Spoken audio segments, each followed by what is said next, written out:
Boa tarde a todos. Bem, eu recebi um desafio de falar sobre o despertar do espírito.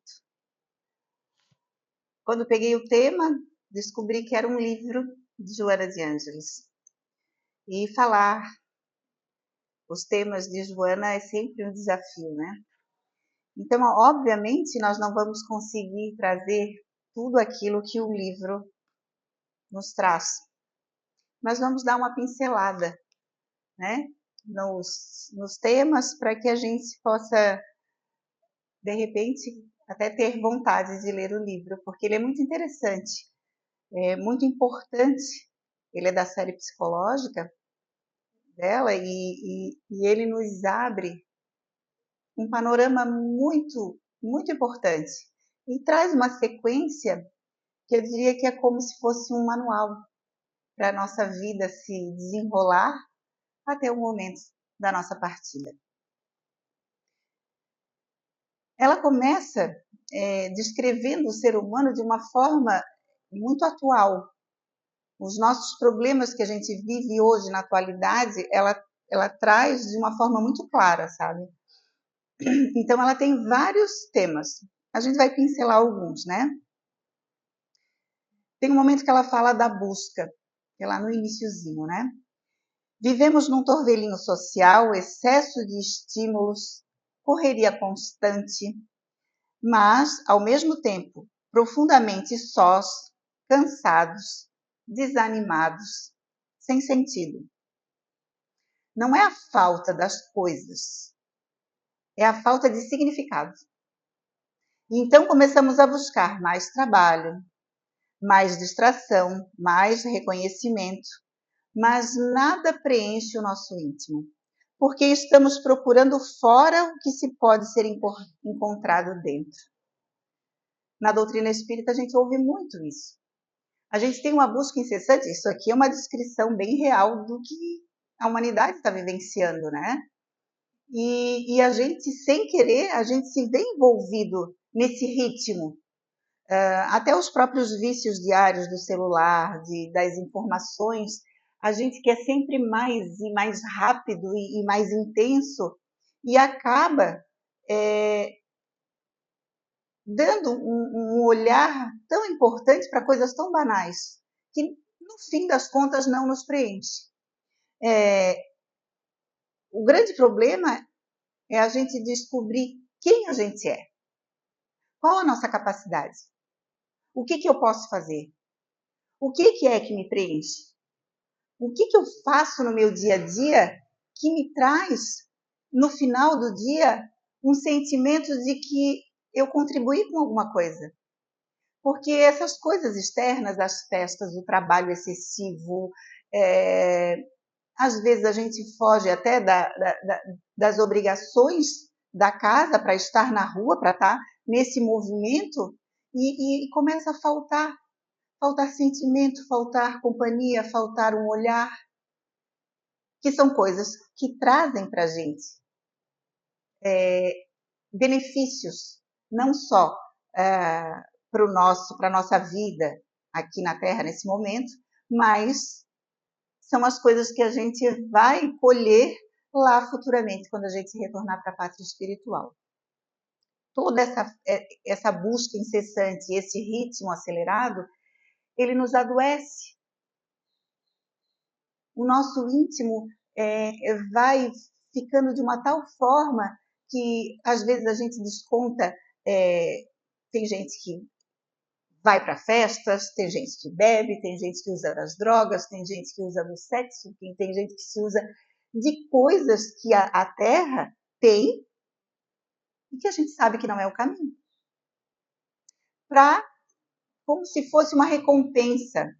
Hoje eu fiquei muito triste, então eu vou comer mais porque eu estava triste. Então a gente está sempre querendo se compensar de algo que a gente não encontrou.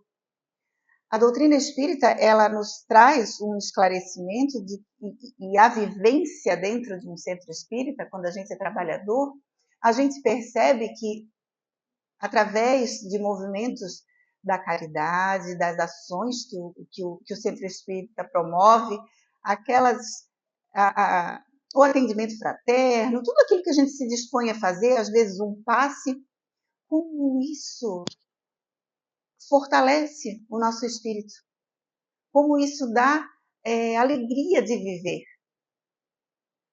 Eu não sei se você já tiver a experiência de dar um passe no nosso centro, as nossas atividades que eu participo, é à noite. Então aquela luzinha fica, né? Só aquela luzinha azul e a gente passa em um por um. Quantas pessoas estão chorando naquele momento do passe? Que é aquele momento que a pessoa abre o seu coração.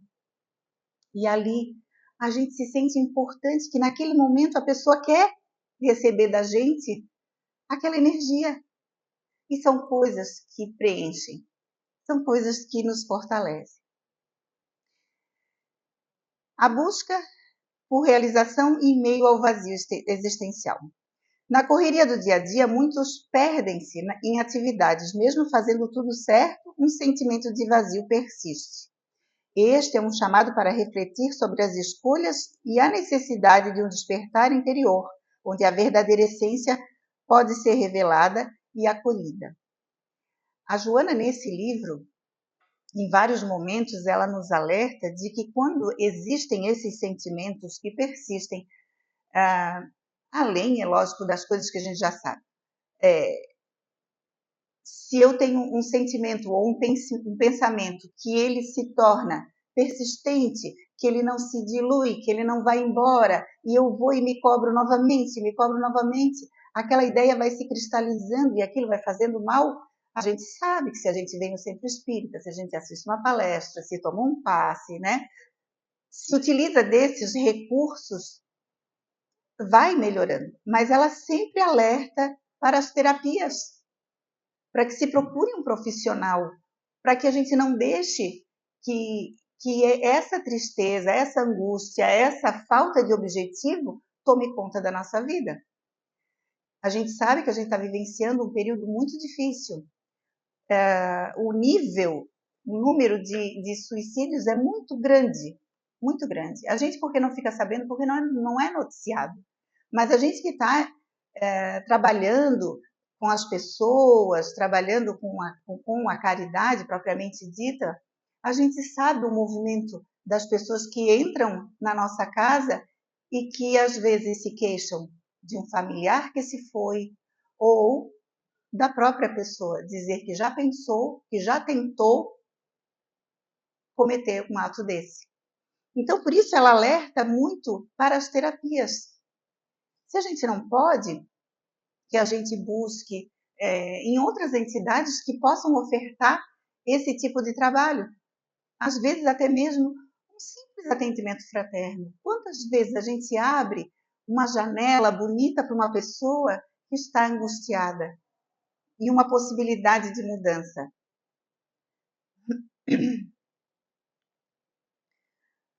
Ela fala sobre o conflito interno e autorrealização. Ela mostra que nós não somos um só, somos muitos dentro de nós. O eu que quer evoluir, o eu que sabota, o eu que tem medo, e vivemos em conflito conosco, com a nossa própria identidade. Esses eus que existem dentro de nós, eu parei para pensar que é uma verdade muito grande, é só a gente parar para observar. A gente tem um comportamento diferente em cada lugar que a gente vai. Apesar de a gente, às vezes, não ter tanta máscara, pode ser que a gente já esteja de um jeito que a gente não se esconda tanto, mas a gente não se mostra nunca daquela maneira tão crua como nós somos. Porque no nosso lar, quando a gente está em casa, a gente se descortina, às vezes, numa falta de paciência, numa irritação, em coisas que às vezes lá fora a gente se segura. Então, da mesma forma, nós temos algumas partes nossas que dizem assim, eu preciso conquistar tal coisa, mas dentro de mim eu digo que eu não tenho condições. E aí a gente para de vibrar com o universo. A nossa mensagem não chega. É como se outro dia estava falando sobre a frequência.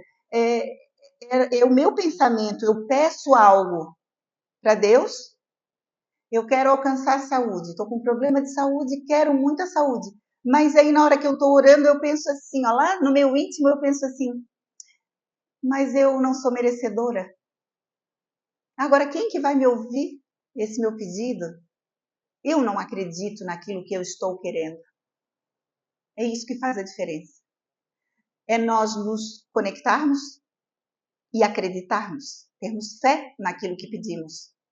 É necessário que a gente olhe para dentro da gente e entenda que somos sim merecedores. Jesus veio pelos doentes, não veio pelos sãos. Quem já está curado não precisa dessa atenção tão próxima. Então somos sim todos merecedores.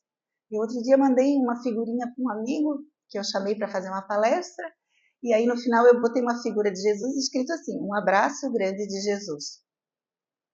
E ele disse assim, ai amiga, quem pudesse, né? Um abraço de Jesus. Eu disse assim, como que tu achas que tu não mereces um abraço de Jesus? Aí falei essa frase, né? Jesus veio pelos doentes, não veio pelos sãos. Quando ele esteve aqui na Terra, era no meio dos estrupiados que ele andava, daqueles que mais erravam. Então, temos sim que acreditar. Mudar a nossa forma de frequência de pensamento para que as coisas comecem a fluir. Nós temos fugas modernas, né? Em problemas psicológicos e contemporâneos. Os vícios, os excessos, as compulsões, tudo aquilo que a gente falou ainda há pouco. Tudo tentativa de fugir da dor. Eu vi essa semana um pai que postou sobre a filha que tinha cometido suicídio, uma menina jovem, muito linda, e ele disse, a minha filha não suportou a dor que existia dentro dela. Aí ele chama a atenção para as pessoas para prestarem atenção, né? Porque às vezes a pessoa está carregando uma dor que é insuportável. E quem somos nós para julgar a dor do outro?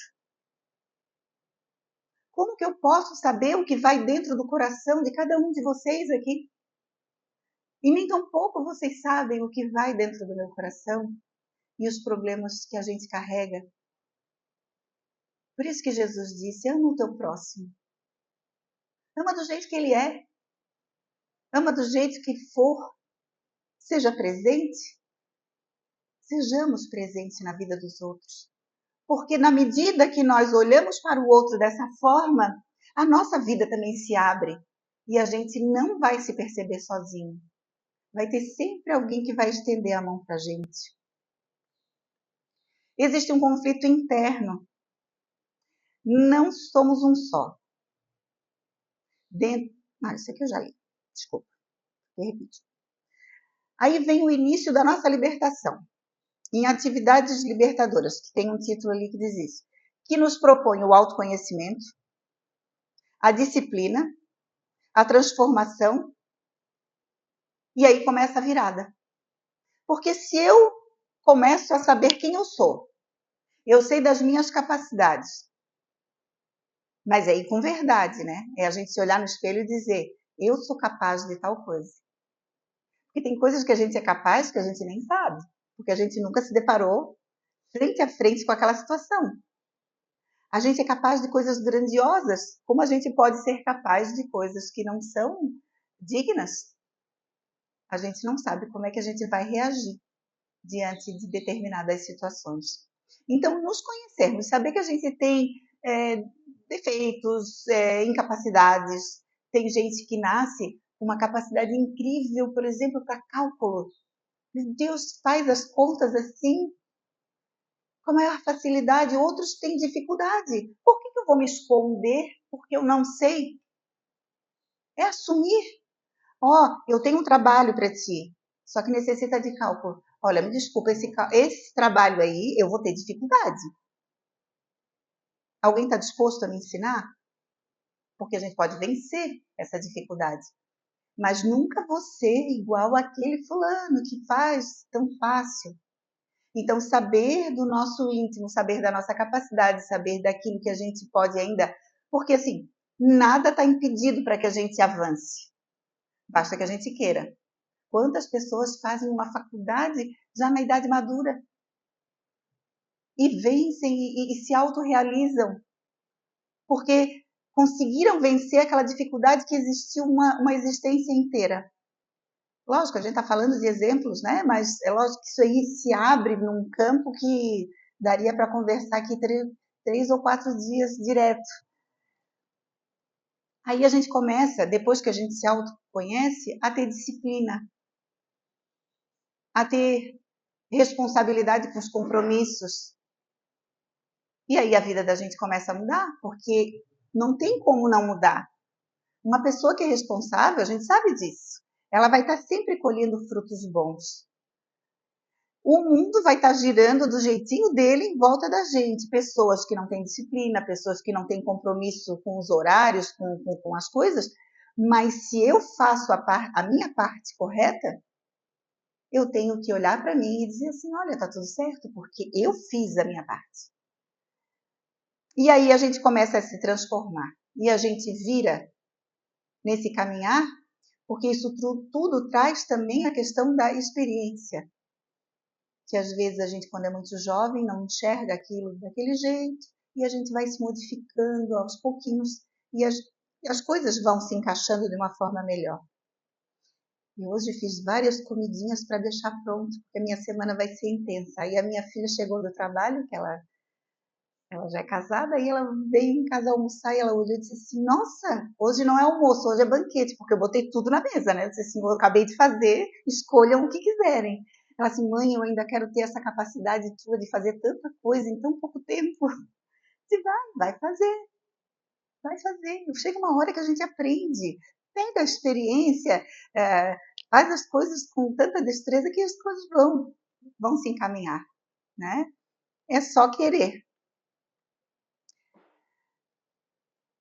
A gente precisa ter um encontro com algo maior em experiências transpessoais.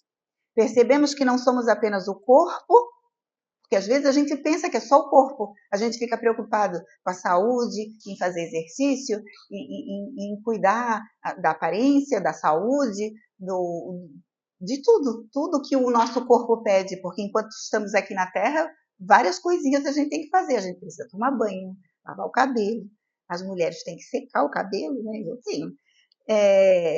E aí passa uma coisinha ali, faz outra lá, e a gente acaba focando nas coisas materiais que são importantes, mas a gente esquece. A gente esquece que a gente também é consciência. E a consciência vem de onde? Do espírito, que é imortal. É esse que tem que ter o cuidado, para quando a gente voltar, a gente está um pouquinho mais consciente, um pouquinho mais centrado e um pouquinho melhor do que aqui quando a gente chegou. Então, somos um espírito que necessita de conhecimento. Jesus, lá no Evangelho, diz, conhece a verdade e a verdade vos libertará. O que é isso? Temos que estudar, temos que conhecer. Cada coisa de acordo com o nosso tempo, com a nossa capacidade, mas é necessário que a gente estude, que a gente tenha conhecimento das coisas. Por que o Centro Espírita oferece tanto grupo de estudo? Porque esses livros, toda a codificação do Kardec, são livros que são complexos. Ao mesmo tempo que a gente lê é simples, mas é difícil de internalizar e depois de praticar aquilo ali, porque ainda temos tantos defeitos. Então, de tanto ir lá estudar, escuta um falar, escuta o outro falar, e a gente lê de novo, e lê de novo, aquilo vai fazendo parte do nosso conhecimento, e aí, à medida que a gente vai vivenciando as coisas, a gente vai vendo que tudo pode se transformar através do conhecimento. Porque aí eu já sei o que é certo e o que é errado. A gente precisa ter equilíbrio. Quando a gente encontra a harmonia, que a harmonia de viver é super importante. O caos interno, ele começa a se organizar. A gente começa a ter mais paciência, porque a gente começa a entender que aquilo vai passar.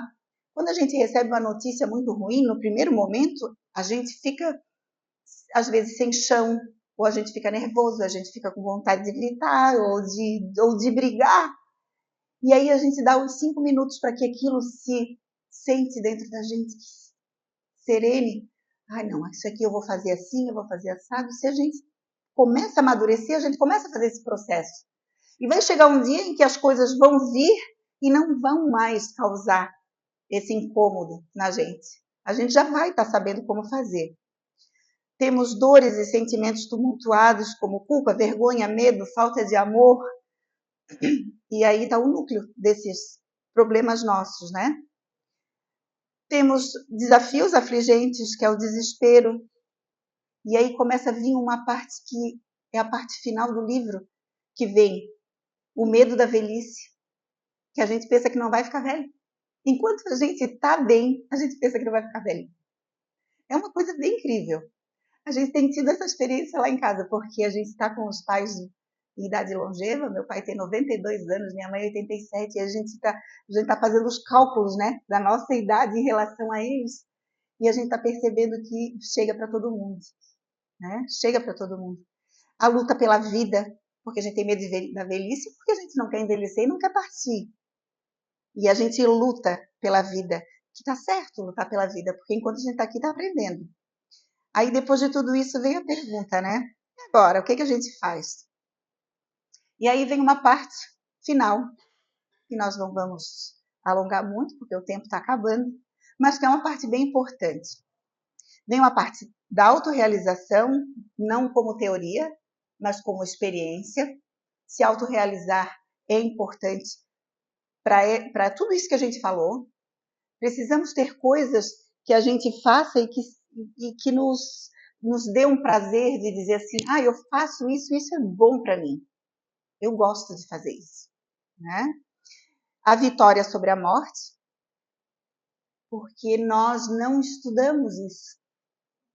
A gente não estuda sobre a morte. A gente não ensina para os nossos filhos que a vida é passageira, que a gente precisa entender esse momento que vai chegar para cada um de nós. A gente aprende lá na escola, né? Eu aprendi na minha época, né? O homem nasce, cresce, desenvolve, até morrer. Mas isso ficou uma coisa assim muito vaga, né?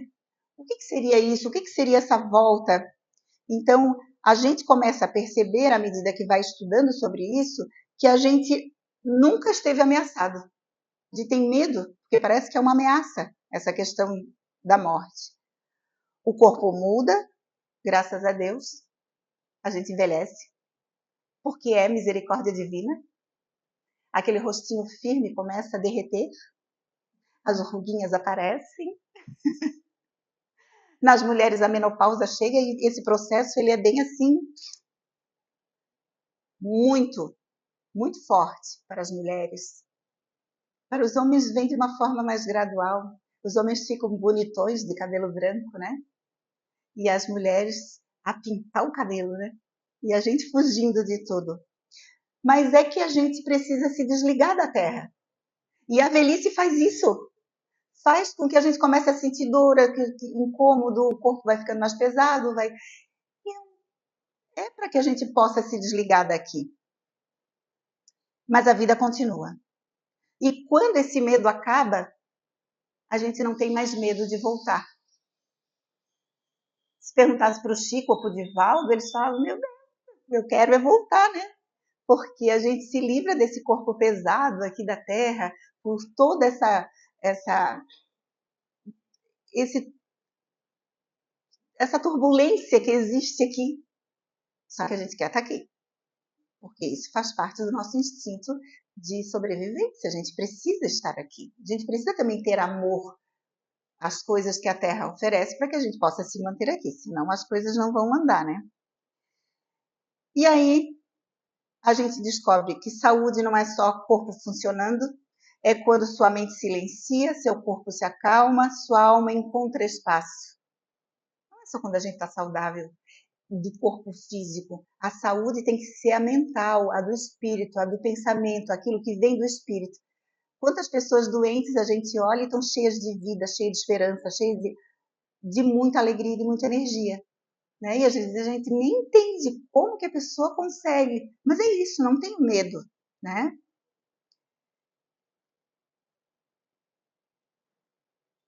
Sua mente silencia, seu corpo se acalma, sua alma encontra espaço, é paz interna. E é isso que a gente precisa encontrar, a paz de Jesus.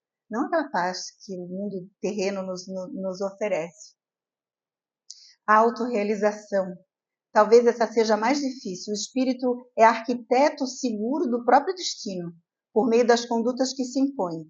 Refletem-se em cada existência as aquisições saudáveis ou mórbidas que dão curso ao equilíbrio ou à insanidade. Esse trechinho eu tirei do livro mesmo, tá?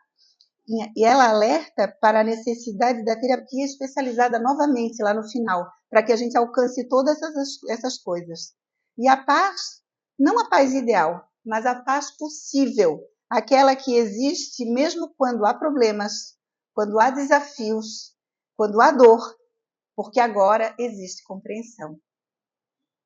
Se eu fico doente, eu tenho que ter a compreensão de que tudo aquilo que eu estou vivenciando é uma necessidade para o meu aprendizado.